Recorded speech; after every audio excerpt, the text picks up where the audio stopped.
Donald Trump announcing that Tulsi Gabbard will take the reins, if confirmed by the U.S. Senate, of the Office of the Director of National Intelligence. Trump's nominee to run the Pentagon, former Fox News weekend morning show anchor Pete Hegseth, who was on Capitol Hill today meeting with Republican senators in an effort to do damage control after a slew of allegations.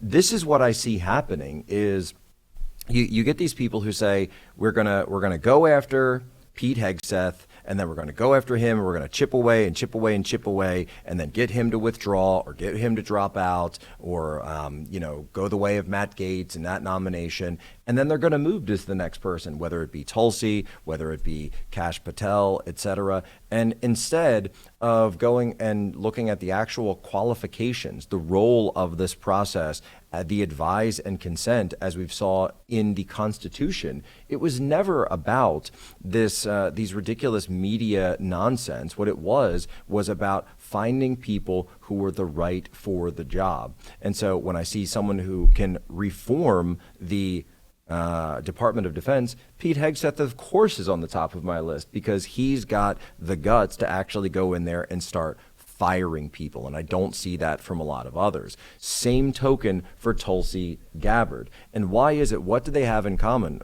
Pete Hegseth, a conservative, Tulsi Gabbard coming from the Democrat side of the aisle. What they have in common is they're both combat veterans who have seen the lies about these big wars. They both served in them, and now you've got them coming back and saying, hold on a second, we were sold a bill of goods, and we now have friends who either didn't make it back, or people who came back missing limbs, people who came back with PTSD, 22 suicides a day. Those are the people that the likes of Pete Hegseth and Tulsi Gabbard are fighting for. That's why you need them in office.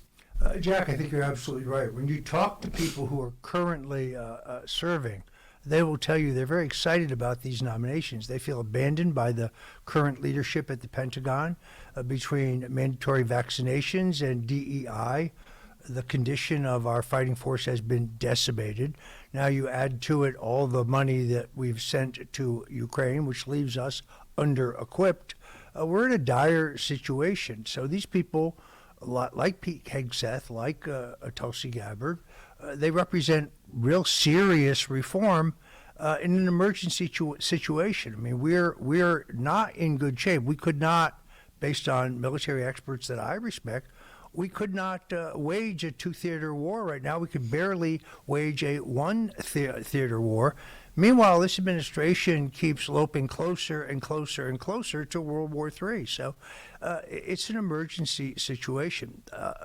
The other obvious person here that we need to talk about is Kash Patel. Precisely. Kash Patel, just his name breeds fear in the hearts of those who engaged in treasonous activity in the so-called Russian collusion hoax. This is the greatest single dirty trick in American political history. This is nothing less than the use of the full authority of the United States government and the extraordinary capability of our intelligence agencies, utilizing what the White House, the CIA, and the FBI all knew was fabricated evidence against Donald Trump, and the false claim that the Democrat National Committee had been the target of an online Russian hack, to mount an illicit, illegal effort to remove a sitting president.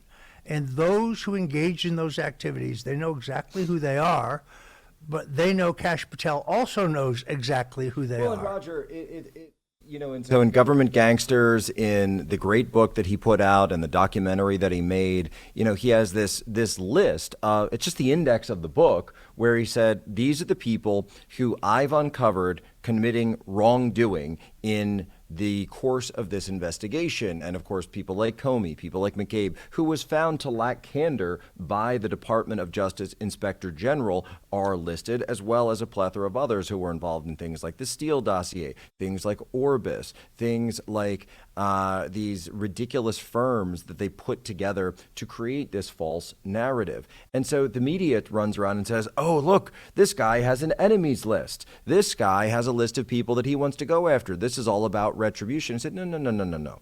This is not about retribution. And then they call him a conspiracy theorist. What's the conspiracy? Well, apparently the conspiracy is that the government is corrupt and that the government is planting false stories to go after people like Donald Trump, go after people like yourself, Roger Stone, say that you are somehow in league with the Russian Federation, and then use process crimes that arise in the midst of all of this to throw you in jail or commit lawfare against you, the same of which we can all see is happening to Daniel Penny right now in another situation.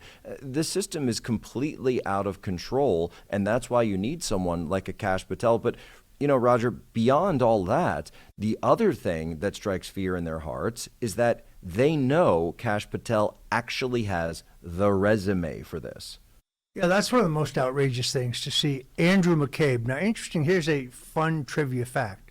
The federal prosecutor who wanted to give me 7 to 9 years for allegedly lying to the House Intelligence Committee, despite the fact that no misstatement of fact that I made was material or relevant or hid any underlying crime, and that once we learned that the judge had withheld exculpatory evidence from my defense attorneys that proved there was no Russian collusion, there was no WikiLeaks collaboration, there was no other crime on my part.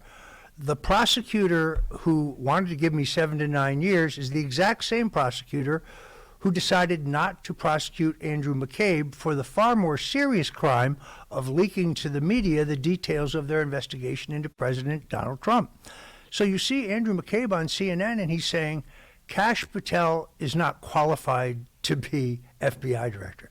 Andrew McCabe, who was deputy director, having never served as a station chief in the FBI, having no qualifications whatsoever for that job, where you have Kash Patel, who was a formidable federal prosecutor, who prosecuted over 50 intelligence cases, winning, by the way, every one of them, who served as the chief of staff for the U.S. Department of Defense. That's not a small job, folks.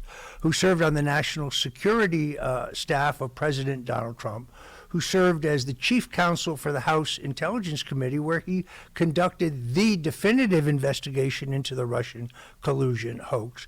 By the way, go back and read that report now. It proves to be entirely accurate and really doesn't tell us anything that we didn't later have confirmed in John Durham's report, although Durham kind of missed a few key things. No, I think what petrifies these people is that Kash Patel not only knows where the bodies are buried, he knows who broke the law, he knows when they broke the law, and he can uncover and ferret out those crimes. This is not about revenge. It's not about retribution. It's about rebalancing the scales of justice. Reciprocity, if you will. Well, I think we have to return to a one-tiered system in which everyone is treated differently. So if General Clapper goes before the Congress and says, no, we have no metadata collection program, that's absolutely false. Well, that's a material lie in front of Congress for which he should have been prosecuted. But when they say to me, did you get an email from Steve Bannon on August 9th? And I said, I don't remember. And they said, well, here it is right here. And I said, wait a minute. It's a link to a story on the front page of that day's Washington Post. Right. So what? Doesn't matter. So that's the kind of biased, politically motivated prosecution that we're dealing with.